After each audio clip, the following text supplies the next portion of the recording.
बच्चों ध्यान दीजिएगा, आज हम सभी लोग व्यंजन संधि का अध्ययन करेंगे। तो आइए देखते हैं व्यंजन संधि। जो व्यंजन संधि है इसे हल संधि के नाम से भी जानते हैं। व्यंजन संधि, इस व्यंजन संधि को किस नाम से जानते हैं? दूसरे नाम से हल संधि। दूसरा इसका क्या नाम है? हल संधि।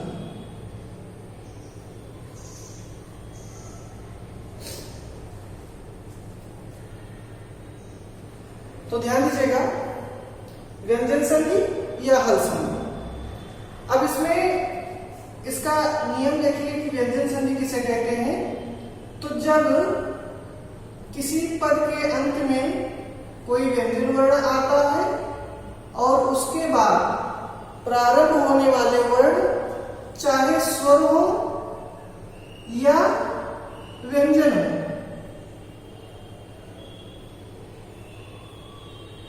चाहे स्वर हो या व्यंजन हो, तो इनसे उत्पन्न जो विकार होता है उसे व्यंजन संधि कहते हैं। क्या कहते हैं?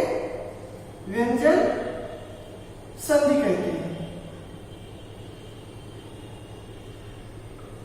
ध्यान दीजिएगा, जब प्रथम पद के अंत में कोई व्यंजन वर्ण हो और उसके बाद चाहे कोई स्वर वर्ण हो या व्यंजन वर्ण, तो इनके स्थान पर जो विकार उत्पन्न होगा उसे क्या कहेंगे? व्यंजन संधि कहेंगे। तो इस प्रकार से हम लोगों ने देखा कि जब प्रथम पद के अंत में क्या है? व्यंजन वर्ण आए। व्यंजन वर्ण मतलब जैसे का हो गया, गा हो गया, चा हो गया, टा हो गया, था हो गया, पा हो गया, ता हो गया इत्यादि। ये सब क्या है? व्यंजन वर्ण। और स्वर आप जानते ही, चाहे आ आए, चाहे ई आए, चाहे ऊ आए, चाहे बड़ा ऊ आए, चाहे छोटा ऊ आए, चाहे वो आए, चाहे अ आए, जो भी आए, तो ये स्वर है और ये व्यंजन है। तो हम लोग इनका एक एक उदाहरण देखेंगे। जैसे एक शब्द है वाक धन ईसा। वाक धन ईसा। अब यहां पर ध्यान दीजिएगा, जो का है इसमें हलंत है, ये व्यंजन वर्ण, और जो ईसा का ई है ये स्वर वर्ण है ई। तो व्यंजन के बाद स्वर आया ना, तो व्यंजन के बाद स्वर आया, तो इसके स्थान पर जो विकार उत्पन्न होगा उससे कौन सी संधि होगी? व्यंजन संधि। तो ये बन जाएगा वागीसा। क्या बनेगा? वागीसा। इसी प्रकार से एक उदाहरण और देखेंगे, जैसे सद धन जन, तो ये बन जाएगा सज्जन। क्या बन जाएगा? सज्जन।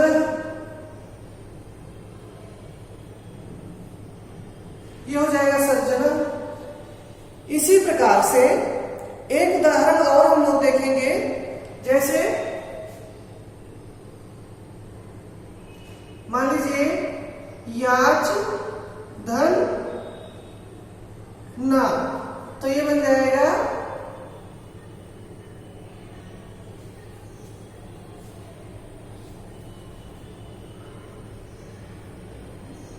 याचिया। क्या बन जाएगा? याचिया बन जाएगा। तो इन सभी शब्दों में क्या है? व्यंजन वर्ण आए हैं, इसके बाद कोई स्वर आया या तो कोई व्यंजन वर्ण आया, तो इसलिए यहां पर हल संधि होगा। ठीक। अब इसके बाद में हम लोग कुछ प्रमुख व्यंजन संधियों का अध्ययन करेंगे। नियम आप जान गए होंगे कि जब व्यंजन के बाद कोई स्वर या व्यंजन वर्ण आते हैं तो उससे उत्पन्न विकार को व्यंजन संधि कहते हैं। तो आइए देखते हैं हम लोग कुछ व्यंजन संधि के अन्य भेद, जिसमें पहली संधि है एश्चुत्तु संधि। कौन सी संधि? एश्चुत्तु संधि। ये बहुत ही महत्वपूर्ण संधि है और इससे संबंधित उदाहरण अनेकों बार पूछे जाते हैं। तो इसका सूत्र है, शुद्ध संधि का सूत्र क्या है? स्तो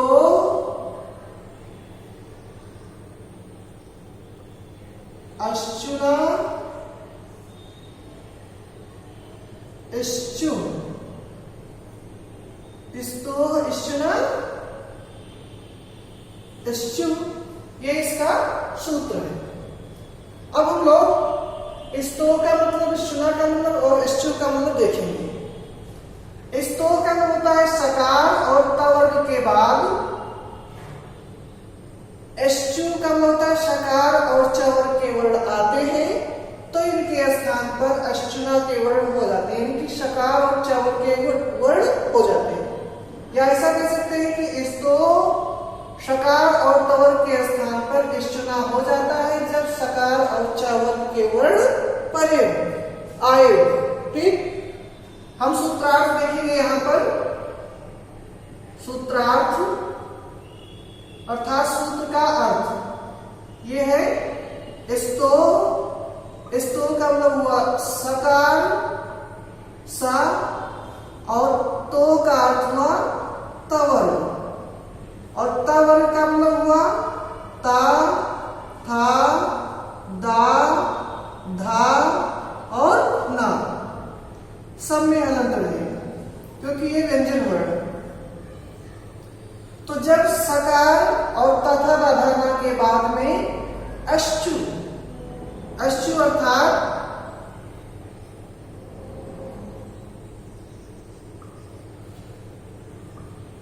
शकार और चवर, चवर का मतलब चा, छा, जा, झा और न्या के वर्ण आए तो इनके स्थान पर क्या हो जाता है? अश्चुना, यानी कि यही वाले वर्ण हो जाएगा। इस सा के स्थान पर ये सा हो जाएगा, इस ता के स्थान पर चा हो जाएगा, था के स्थान पर छा हो जाएगा, दा के स्थान पर जा हो जाएगा और धा के स्थान पर झा हो जाएगा और ना के स्थान पर या हो जाएगा। जैसे मान लीजिए यहाँ पर सा है और सा के बाद में सा आता है तो इस सा के स्थान पर हो जाएगा ये वाला सा। ठीक, ऐसे ता आता है, ता के बाद में चा आता है तो ता के स्थान पर चा हो जाएगा ये। ऐसे मान लीजिए अगर जा है तो जा के जा के बाद अगर ता आता है तो ये जो ता होगा ये अपने वर्ग के इसमें इस चा वाले वर्ग में बदल जाएगा, यानी कि तो ता के बाद क्या होगा? ता के स्थान पर चा हो जाएगा तो यहाँ पर चा हो जाएगा। ठीक, इसी प्रकार से जैसे मान लीजिए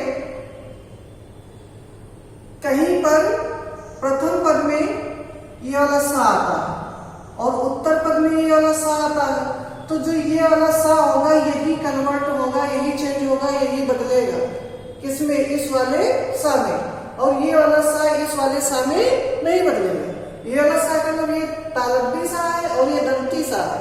तो इस संधि के अनुसार जो दंती सा है या जो दंत वर्ण है, दंत वर्ण मतलब ता था दा धा ना, आप बोलेंगे तो ता था दा धा ना, जो जीवा है वो आपके दांत को बार बार स्पर्श करेगी तभी आप इनका उच्चारण कर पाएंगे। और इस वाले सा को जब बोलेंगे तो ये भी दंती सा है, इसका भी उच्चारण हम दंत से करते हैं। तो जो दंत वर्ण होंगे वे ताल वर्ण में क्या होंगे? बदल जाएंगे। ठीक, तो चाहे दंत वर्ण पहले पद के अंत में आए और चाहे उत्तर पद के प्रारंभ में आए, ऐसा भी कुछ उदाहरण मिलते हैं। तो इसलिए जो परिवर्तन होगा वो स्तोह में होगा, स्तोह ही बदलेगा। और किसमें बदलेगा? इश्चु में बदलेगा, यानी कि ये वर्ण इसमें बदल जाएगा और ये इसमें बदलेगा, ये इसमें बदलेगा, ये इसमें बदलेगा, ये इसमें बदलेगा और ये इसमें बदलेगा। यहां तक आप समझ गए होंगे ना? सित्ता के स्थान पर क्या आएगा? चा आएगा। था के स्थान पर क्या आएगा? चा, छा आएगा, दूसरा वर्ण है। जा के स्थान पर क्या आएगा? तो चा, छा, जा नहीं, ता, था, दा के स्थान पर क्या हो जाएगा? जा हो जाएगा। फिर धा छा जा झा हो जाएगा और ना के स्थान पर क्या हो जाएगा, न्या हो जाएगा। ठीक, ये इतनी चीज समझ में आ गया होगा। तो अब इसके बाद में हम लोग इसका एक एक उदाहरण देखेंगे और अच्छे से समझ में आ जाएगा। तो आइए देखते हैं। अब ये नियम आपको याद हो गया होगा कि जब सकार या तवर्ग के बाद सकार या चवर्ग के वर्ण आते हैं तो जो सकार या तवर्ग होता है वो सकार या चवर्ग में बदल जाता है। अब ये बदलेगा इसी में, ये इसमें नहीं बदलेगा। ये किसमें बदलेगा, ये बदलेगा अपने ही वर्ग के उसमें। जैसे ये पहला है ना, ये दूसरा है, ये तीसरा है, ये चौथा है, ये पांचवा है। तो पहला पहले में बदलेगा, दूसरा दूसरे में बदलेगा, तीसरा तीसरे में बदलेगा, चौथा चौथे में बदलेगा, पांचवा पांचवे में बदलेगा। अब ये नहीं कि जैसे मान लीजिए यहाँ पर ता है और ता के बाद में जा आ जाए, तो अब हम कहें कि जो जा आया है तो ता जो है इस जा में बदलेगा, ऐसा नहीं। ये जो ता होगा ये अपने के पहले वाले में यानी कि चा में ही बदलेगा, ऐसा नियम है। ठीक है, अब इसके बाद में हम लोग उदाहरण से इसको स्पष्ट करेंगे। तो ध्यान दीजिएगा, हम इसको इस चीज को यहां पर लिख दे रहे हैं। जैसे ये सा किस सा में बदलेगा,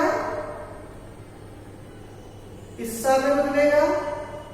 जो ता होगा वो किस में बदलेगा, चा में बदलेगा। और जो था है वो किस में बदलेगा, छा में बदलेगा। और जो दा है ये जा में बदलेगा। और जो धा है ये झा में बदलेगा। और जो ना है ये या में बदल जाएगा। अब इसमें चाहे चा छा जा झा या का कोई भी वर्ण आएगा तो ठीक, इसके बाद में चा छा जा झा या, चा छा जा झा या, चा छा जा झा या, चा छा जा झा या के कोई भी वर्ण अगर आते हैं तो ये ता चा में बदलेगा, था छा में बदलेगा, दा जा में बदलेगा, धा झा में बदलेगा और ना किस में बदलेगा, या में बदलेगा। ठीक, अब जैसे हम एक उदाहरण देखते हैं। उदाहरण बहुत अच्छे से ध्यान दीजिएगा। जैसे लिखा है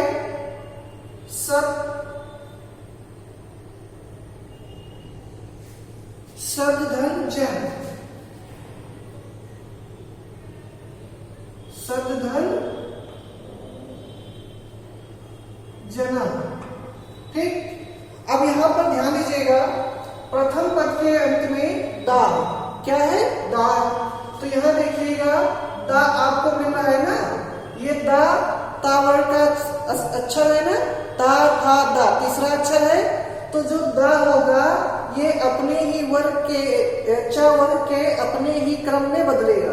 तो इसका जो दा तीसरा है तो चा का तीसरा क्या हो जाएगा, जा हो जाएगा। तो यानी कि यहाँ पर जो दा है ये किस में बदलेगा, इस वाले जा में बदल जाएगा। ठीक, अब हम दोनों को क्या करेंगे, जोड़ देंगे। तो ये बन जाएगा सज, क्या हुआ, सज। और ये जन लिख देंगे तो बन जाएगा, विसर्ग लगा देंगे, सज्जना बन जाएगा। समझ में आ गया होगा। दा किस में बदला, जा में बदला। क्यों बदला, क्योंकि दा ता वर्ग का तीसरा अक्षर है, प्रथम द्वितीय तृतीय तीसरा अक्षर है। तो जो दा होगा वो चा के तीसरे अक्षर में बदलेगा। तो चा का तीसरा अक्षर क्या है, पहला दूसरा तीसरा जा है, तो इसलिए दा जा में बदल गया। ठीक, तो क्या बन गया, सज्जना। इसी प्रकार से हम लोग एक उदाहरण और देखेंगे। मान लीजिए कहीं पर लिखा है बृहद धन झरा, लिखा है बृहद धन झरा। अब ध्यान दीजिएगा, जो बृहद है ये दा है और इधर झा है, जा नहीं आया ना। जैसे यहाँ पर कहे कि जा आया था इसलिए दा झा में बदला, तो यहाँ दा झा में बदलेगा, ऐसा नहीं होगा। क्यों नहीं होगा, क्योंकि ये तीसरा वर्ण है और ये चौथा वर्ण है। तो तीसरे वर्ण तीसरे में ही बदलेगा। कब, जब चा वर्ग का कोई भी अक्षर आए तो ये चा वर्ग का अक्षर है चौथा और ये ता वर्ग का अक्षर है तीसरा। तो जो ता वर्ग का तीसरा अक्षर होगा वो चा वर्ग के तीसरे अक्षर में बदल जाएगा। ठीक, तो ये बन जाएगा, क्या बनेगा, दा के स्थान पर क्या लिख देंगे, जा लिख देंगे। दा बराबर क्या होगा, जा होगा, और इधर लिख देंगे झरा, तो बन जाएगा बृहद झरा। ठीक, यहां तक समझ में आ गया। अब हम कुछ और उदाहरण देखेंगे। जैसे एक उदाहरण है, अभी ऊपर लिखा गया था याच धन ना, याच धन ना। तो चूंकि यहाँ पर प्रथम पद के अंत में चा आया है, यानी कि अश्चु आया है, और बाद में ना आया है, यानी कि स्तोह आया है। तथा दादा ना पंचम वर्ण है ना, तो ये जो पंचम वर्ण है ये चा वर्ण के पंचम वर्ण में बदलेगा। तो चा वर्ण का पंचम वर्ण क्या आएगा, या आएगा। क्या आएगा, या आएगा। चा तो बदलेगा नहीं, बदलेगा क्या, स्तोह बदलेगा, सकार बदलेगा और तवर्ग बदलेगा। तो ता था दा धा ना, चा छा जा झा या, ना किसमें बदलेगा, या में बदलेगा। और ना ह्रस्व है तो ह्रस्व हो जाएगा, और यदि दीर्घ है तो दीर्घ हो जाएगा। तो यहाँ पर ना क्या है, दीर्घ है, तो यहाँ पर या क्या हो जाएगा, दीर्घ हो जाएगा। अगर ना आधा होता, व्यंजन होता, तो यहाँ पर यह भी व्यंजन हो जाता। जैसे यहाँ देखिए ना व्यंजन है, तो यहाँ पर भी ये व्यंजन वर्ण रहेगा। ठीक है, धा व्यंजन है, तो यहाँ पर झा भी व्यंजन वर्ण रहेगा। दा व्यंजन है, तो यहाँ पर जा भी व्यंजन रहेगा। लेकिन अगर यहाँ पर ये ऐसे रहता तो ये ऐसे हो जाता। ठीक, और अगर ये ऐसे होता तो ये ऐसे हो जाता। ठीक, तो यही चीज यहाँ पर दिखाया गया है कि ना दीर्घ है और अंत में आया है, तो इसलिए यहाँ पर जो यहाँ है ये तो व्यंजन है, लेकिन आ इसमें जुड़ा है, ये ऐसे ही तो लिखा जाएगा, ना प्लस आ।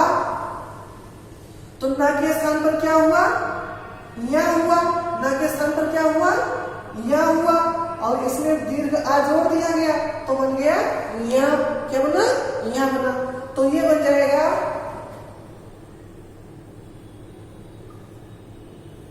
ये हो जाएगा यांचा। क्या बन जाएगा,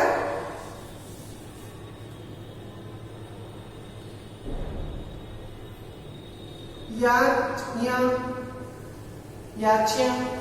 ठीक, तो इस प्रकार से हम लोगों ने देखा कि चाहे स्तोह पहले पद के अंत में आए और चाहे स्तोह बाद के पद में आए, लेकिन बदलेगा स्तोह ही, और किसमें बदलेगा, एश्चु में बदलेगा। एश्चु का मतलब तालब विवरण में बदलेगा। ठीक है, ता था दा धा ना दंतव विवरण है, तो जो दंतव विवरण है वो तालब विवरण में बदल जाएंगे। ये इसका नियम है इष्टुत्व संधि का। अब ऐसे बहुत से उदाहरण है, जैसे कस धन चित। एक उदाहरण है कस धन चित। अब कुछ नहीं करना है, थोड़ा सा ध्यान देना है। कस है ना, ये दंती सा है, तो जो दंती सा है वो किसमें बदल जाएगा, तालंती सा में बदल जाएगा। तो ये बन जाएगा कस, और ये हो जाएगा चित, तो बन जाएगा कश्चित। इसी प्रकार से कुछ उदाहरण और है, जैसे